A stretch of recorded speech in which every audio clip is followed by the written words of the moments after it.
Hello friends, आज हम class fifth का चैप्टर नंबर 3 स्टार्ट करेंगे मैथ्स का। How many squares. इससे पहले जो हमने 2 चैप्टर्स किए थे, चैप्टर 1 और 2, वो मैंने इस चैनल में अपलोड कर रखे हैं, आप उनको जाके देख सकते हैं विद सोल्यूशन। अब हम आज ये चैप्टर करेंगे स्क्वायर। इस चैप्टर को स्टार्ट करने से पहले थोड़ा सा हम इसका बेसिक समझ लेते हैं कि स्क्वायर और रेक्टेंगल क्या है। आपको पता होगा कि स्क्वायर क्या होता है। स्क्वायर वो साइड होता है, शेप होती है जिसकी जो 4 साइड्स होती हैं वो इक्वल होती हैं। अगर ये 2 सेंटीमीटर है तो ये भी 2 सेंटीमीटर है, और ये भी 2 सेंटीमीटर है, और ये भी 2 सेंटीमीटर ही होगा, क्योंकि इसकी चारों साइड जो है वो इक्वल होती हैं। अब जो रेक्टेंगल होता है उसकी जो ऑपोजिट साइड्स जो होती हैं वो इक्वल होती हैं। जैसे ये साइड इसके इक्वल है और ये साइड इसके इक्वल। अगर ये 4 सेंटीमीटर है तो ये भी 4 सेंटीमीटर है, ये 2 सेंटीमीटर है तो ये भी 2 सेंटीमीटर है। ठीक है, तो ये तो स्क्वायर और रेक्टेंगल हो गया। अब इसके अंदर में पैरामीटर और एरिया देखना है कि जो पैरामीटर और एरिया जो होता है वो हम इसमें किस तरीके से इसमें निकाल सकते हैं। तो इसमें हमें पैरामीटर, देखो यहाँ पे जो हम इस चैप्टर को जब स्टार्ट करेंगे तो यहाँ पे हमें पैरामीटर एरियाज निकालने के लिए इसमें बोला जाएगा। तो पहले हमें ये पता होना चाहिए कि जो पैरीमीटर है वो होता क्या है और जो एरिया होता है वो क्या होता है। देखो, पैरीमीटर कोई भी शेप हो, उसकी जो बाउंड्री होती है उसको जो है पैरीमीटर कहा जाता है। यानी कि हमें ये कहा जाता है कि जो इसकी इसकी जो साइड्स हैं वो बताओ टोटल कितनी है। ठीक है, यानी कि उसको पैरामीटर कहते हैं। कहते हैं पैरामीटर स्क्वायर कितना है। अब हमको इस साइड तो दे रखी है 2 सेंटीमीटर है, तो इसका पैरामीटर कितना होगा स्क्वायर का। तो उसके लिए एक फॉर्मूला होता है 4 इंटू साइड का। ठीक है, यानी कि 4 साइड्स है और 4 की 4 साइड कितनी है 2 सेंटीमीटर, तो 4 की जगह 4 आ जाएगा और साइड कितनी है 2 सेंटीमीटर। तो 4 इंटू 2 कितना हो जाएगा 8 सेंटीमीटर। यानी कि इसका पैरामीटर कितना निकल आया 8 सेंटीमीटर। या तो आप इस तरीके से निकाल सकते हो या फिर आप सबको प्लस भी कर सकते हो। 2 प्लस 2 प्लस 2 प्लस 2, तो कितना आ जाएगा 8 सेंटीमीटर। तब भी 8 सेंटीमीटर आएगा और इसमें भी 8 सेंटीमीटर ही आएगा। ठीक है, अगर आप फॉर्मूले से करना चाहो तो ऐसे भी कर सकते हो, नहीं तो आप इन सबको प्लस भी कर सकते हो। तो ये तो हो गया पैरामीटर। अब एरिया क्या होता है। एरिया ये होता है जो अंदर का पोर्शन, जो अंदर का पार्ट, किसी भी शेप के जो अंदर का पार्ट जो होता है उसको एरिया कहा जाता है, एरिया ऑफ स्क्वायर।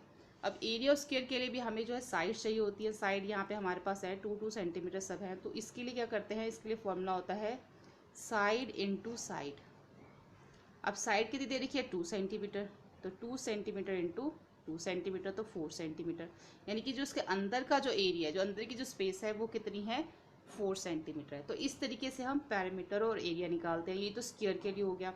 अगर हमें रेक्टेंगल का पैरामीटर निकालने के लिए बोला जाए तो उसकी ये साइड्स हमें दे रखी हैं, तो हम कैसे निकालेंगे, पेरीमीटर ऑफ रेक्टेंगल।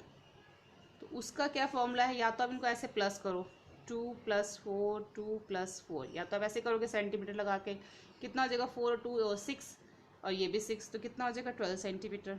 या फिर इसका फॉर्मूला है 2, यहाँ पे ब्रैकेट आएगा L + B।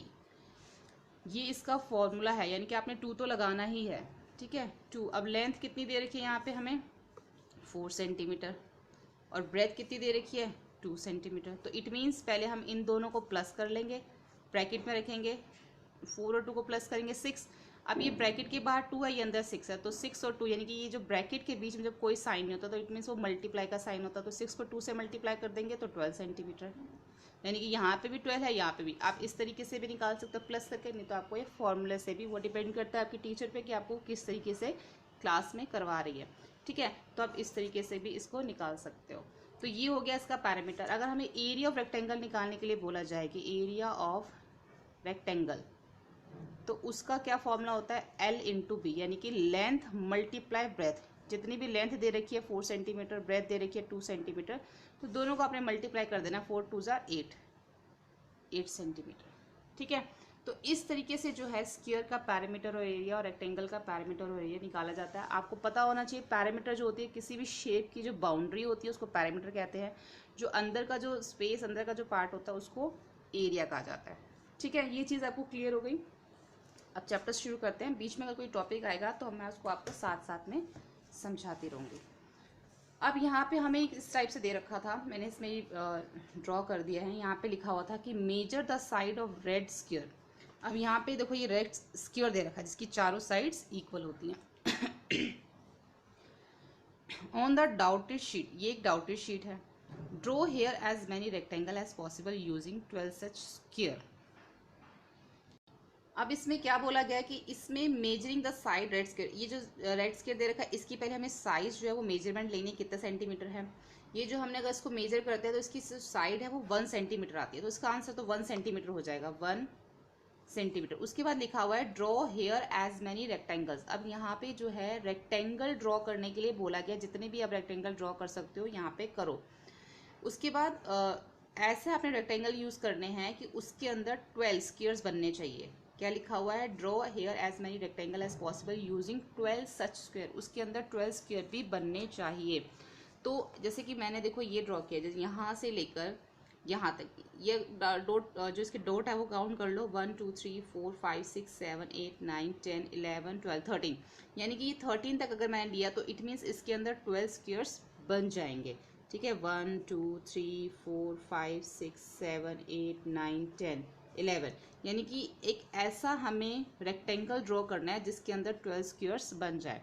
एक रेक्टेंगल तो ये हो गया, एक रेक्टेंगल हमने नीचे ड्रॉ कर दिया, ऐसे इसमें भी जो है 12 बन जाएंगे। एक रेक्टेंगल हमने इस साइड पे ड्रॉ किया है, इसमें भी जो है वो 12 स्क्वायर्स बन जाएंगे। ऐसे ही यहाँ पे एक रेक्टेंगल ड्रॉ किया गया है, इसके बीच में भी जो है वो 12 स्क्वायर्स बन जाएंगे, ऐसे ऐसे करके। ठीक है, 12 बन जाएंगे, ऐसे ही यहाँ पे भी बन जाएंगे 12 स्क्वायर्स। तो इस तरीके से हमने जितने भी रेक्टेंगल्स ड्रॉ किए हैं वो इसी तरीके से करना है कि उसमें 12 स्क्वायर्स भी बनने चाहिए। अब ये सब तो हो गया। अब जैसे लास्ट में जो ये रह गया था, अगर हम इसको भी अगर हम रेक्टेंगल काउंट करें तो बट इसमें 12 स्क्वायर्स नहीं बन पा रहे, तो इसको हम काउंट नहीं करेंगे। उसके बाद उन्होंने पूछा कि आपने कितने रेक्टेंगल इसमें ड्रॉ कर दिए। हमने इसमें 7 रेक्टेंगल ड्रॉ किए, एक रेक्टेंगल 1 2 3 4 5 6 7 रेक्टेंगल हमने इसके अंदर ड्रॉ किए। ठीक है, अब इसी के ऊपर से क्वेश्चन है, each rectangle is made out 12 equal squares. अब हर एक रेक्टेंगल के अंदर जो 12 इक्वल स्क्वायर्स हैं, so all have the same area, सबका एरिया जो सेम है, but the length of the boundary will be different, लेकिन जो इसकी लेंथ है वो डिफरेंट है। अगर हम इस वाले रेक्टेंगल को देखें तो इसकी लेंथ और इसकी लेंथ में क्या है, डिफरेंस है। इसकी लेंथ और इसकी लेंथ में क्या है, डिफरेंस है। वो कह रहे हैं इनका जो अंदर का जो एरिया है, क्या लिखा हुआ है, इक्वल, जो इनके 12 स्क्वायर्स जो है वो तो इक्वल है अंदर, बट इसकी जो बाउंड्री है वो डिफरेंट है। इसका इनका कहने का मतलब ये कि अंदर का एरिया तो सेम है बट इनका पैरामीटर अलग है। ये इस तरीके से इसको कह रहे हैं। तो which of these rectangle has the longest parameter, तुम्हें बताना है कि इन रेक्टेंगल में से जो लॉन्गेस्ट पैरामीटर वो किसका है, और which of these rectangle has the smallest parameter, और जो स्मॉलेस्ट पैरामीटर है वो किसका है। अगर हम इसकी बात करें पहले वाले की, तो इसकी जो लेंथ ये जो दे रखी है ये है 1 सेंटीमीटर, और ये जो पूरा देखें तो कितना है, ये 12 सेंटीमीटर, और इधर ये कितना आ जाता है, 1 सेंटीमीटर। यानी कि हमें पैरामीटर निकालने के लिए कौन सा फॉर्मूला मैंने आपको बताया था, 12 इंटू एल प्लस बी। यानी कि अगर हम इसको देखें तो हमने 2 तो लिखेंगे ही लिखेंगे। अब लेंथ हमें कितनी दे रखी है, 12 सेंटीमीटर, ब्रेथ हमें कितनी दे रखी, सॉरी प्लस का साइन आएगा, 1 सेंटीमीटर। तो इसको 12 और 1 को प्लस करेंगे 13, और 13 2 जा 26। ठीक है, इसका जो पैरामीटर कितना आ जाएगा, 26 सेंटीमीटर। यानी कि एक ये शेप और ये शेप, इन दोनों का जो पैरामीटर 26 आएगा। ठीक है, उसके बाद अगर स्मॉलेस्ट पूछा उन्होंने, सबसे छोटा वाला अगर पूछा उन्होंने हमसे, तो छोटे वाले के लिए हम देखेंगे इसमें, जैसे कि ये हमारा है ये 1 2 3, अगर हम इसको देखें, ये देखो ये इस टाइप से, तो ये कितना बन रही है, इसकी कितनी साइड है, 1 2 3, यानी कि 3 सेंटीमीटर इसकी क्या हो गई लेंथ, और 4 सेंटीमीटर इसकी ब्रेथ हो गई, 1 2 3 4 सेंटीमीटर इसकी ब्रेथ हो गई। तो इसको क्या करेंगे, इसको भी सेम फॉर्मूला वही लिखेंगे, 2 इंटू एल प्लस बी, यानी कि 3 + 4 2, 4 और 3 को प्लस करेंगे 7, 7 को 2 से मल्टीप्लाई करेंगे तो 14 सेंटीमीटर आएगा। तो लॉन्गेस्ट पैरामीटर जो है वो क्या हो गया, लॉन्गेस्ट पैरामीटर क्या हो गया, 26 सेंटीमीटर, यानी कि 1 इंटू 12 वाला, और स्मॉलेस्ट कौन सा हो गया, 14 सेंटीमीटर। 14 सेंटीमीटर किससे आया था, 4 इंटू 3 वाला। ठीक है, तो ये आपको अगर आपकी टीचर बोलती है या आपकी क्लास में ऐसा कुछ है तो आप करके, टीचर ने आपको समझाया तो आप ये इसको सॉल्व करके भी दिखा सकते हैं। ठीक है, उसके बाद हम आगे देखते हैं मेजरिंग स्टैम्प। अब अगर हमें स्टैम्प मेजर करनी है, यहाँ पे मैं स्टैम्प्स दे रखी हैं, तो look at this interesting stems. अब इस इंटरेस्टिंग स्टेम्स को देखना, how many square of 1 centimetre side the stamp 1। अगर हम एक स्टैम्प ए को देखें तो उसकी जो एक साइड है वो हमें 1 सेंटीमीटर बता रखी है, तो हमें पूरा बताना है इसमें कितना एरिया वो कवर कर रही है। लिखा ना स्टैम्प ए कवर, कितना वो कवर कर रही है, तो काउंट कर लेंगे 1 2 3 4 5 6, 6 तो इधर से है और 1 2 3 3 इधर से है। तो एरिया निकालने के लिए क्या करते हैं, length into breadth, length into breadth. तो वही क्या हुआ, 6 × 3 कितना एरिया आ गया, 18 सेंटीमीटर। रेक्टेंगल का एरिया निकालने के लिए लेंथ इनटू ब्रेथ। अब स्टैम्प बी के बारे में पूछा, यहाँ पे ये बी है, इसका एरिया निकालने के लिए 2 इधर से है और 4 इधर से है, 1 2 3 4, तो 4 × 2 8 हो गया ये, ठीक है। उसके बाद है which stamp has the biggest area, सबसे बिगेस्ट एरिया कौन सी स्टैम्प ले रही है, वो आपको देख के पता चल रहा है कि ए जो है सबसे बिगेस्ट एरिया ले रही है। उसके बाद उसने बताना है कि how many square of side 1 centimetre does the stamp cover. अब ए जो है वो कितना एरिया कवर कर रही है, वो हमने पहले निकाल ही लिया था 18, तो हम लिख देंगे यहाँ पे 6 × 3 18। How much is the area biggest stamp, जो बिगेस्ट स्टैम्प है उसका एरिया कितना है 18। मतलब लगभग इन्होंने अलग अलग तरीके से इसको पूछा गया है कि यहाँ पूछा है how many square of side 1 centimetre this stamp cover, 1 centimetre अगर वो लेते हैं ये इसको तो कितना कवर कर रही है, और यहाँ पे उसका एरिया पूछ लिया। तो मतलब ये क्या है, लगभग एक जैसे ही क्वेश्चन है इसमें। विच 2 stamps have the same area, कौन सी 2 स्टैम्प का सेम एरिया है, देखो ये जो है सेम है 1 2 3 4 1 2 3, ऐसे ये भी 1 2 3 और 1 2 3 4, तो ये जो है डी और एफ जो है वो सेम है।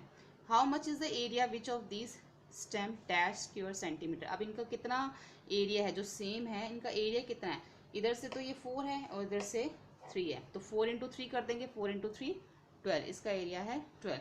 The area of the smallest stamp, अब स्मॉलेस्ट स्टैम्प कौन सी है, ये है ई वाली 1 2 1 2, इधर से भी 2 है इधर से भी 2, तो 2 × 2 4 हो जाएगा, ठीक है। हमने अंदर का जब निकालना है ना एरिया रेक्टेंगल का, तो हम उसको मल्टीप्लाई करते हैं, लेंथ इनटू ब्रेथ करते हैं, यहाँ पे सब हमने वही किया हुआ है। The difference between the area of the smallest and the biggest stamp is, अब इसमें एरिया बताना है जो स्मॉलेस्ट स्टैम्प है और जो बिगेस्ट स्टैम्प के बीच का डिफरेंस। स्मॉलेस्ट वाली कितनी थी 4, और जैसे यहाँ पे स्मॉलेस्ट वाली 4 निकाली थी और बिगेस्ट वाली 18 निकाली थी, दोनों को माइनस कर देंगे 14, तो बीच का डिफरेंस कितना आ गया 14 आ गया। इस तरीके से उन्होंने बोला कि आप और भी कलेक्ट जो है पुरानी जो स्टैम्प्स है उसको कलेक्ट करें और उसका जो स्क्वायर ग्रिड है एरिया और पैरामीटर उसका निकालें, ठीक है। उसके बाद ये आगे देखते हैं, which has the bigger area one of your footprint और the page of this book. अब यहाँ पे एक तो फुटप्रिंट जो पैरों के निशान है फुटप्रिंट है और यहाँ पे नोटबुक है, दोनों में से किसका एरिया ज़्यादा है, बुक का एरिया ज़्यादा है। विच has the smaller area of 5 rupee note and the 100 rupees note. अब 5 रुपी नोट है, यहाँ पे दोनों को मिला के कौन सा किसका एरिया ज़्यादा, 5 रुपीज़ दोनों का या 100 का। अब यहाँ पे है कि जो 100 रुपीज़ नोट है उसका एरिया ज़्यादा है, ठीक है। उसके बाद look at the 10 rupee note, अगर 10 रुपये के नोट का देखें तो it is the area more than 100 square centimetre, तो उसका जो एरिया वो 100 स्क्वायर सेंटीमीटर से ज़्यादा होगा 10 रुपीज़ के नोट का। No, it is less than 10 rupees note का जो एरिया है वो कम होगा 100 स्क्वायर सेंटीमीटर से। Is the area of blue shape more than the area of yellow shape. अब जो एरिया ब्लू शेप का है, यानी कि इसका जो एरिया और जो इसका जो एरिया है, क्या वो दोनों जो है इसका एरिया ज़्यादा है इससे, no, because the area of blue shape is the equal of the yellow shape. Is the parameter of the yellow shape, अभी इन्होंने ऊपर क्या बोला एरिया, अब क्या बोल रहे हैं पैरामीटर, यानी कि आप बाउंड्री की बात कर रहे हैं। Is the parameter of yellow shape more than the parameter of blue shape. अब जो येलो शेप की जो पैरामीटर है, जो बाउंड्री है, वो ब्लू से ज़्यादा है, no, because the boundary of yellow shape is the clearly less than, इसकी बाउंड्री कम है ब्लू शेप से।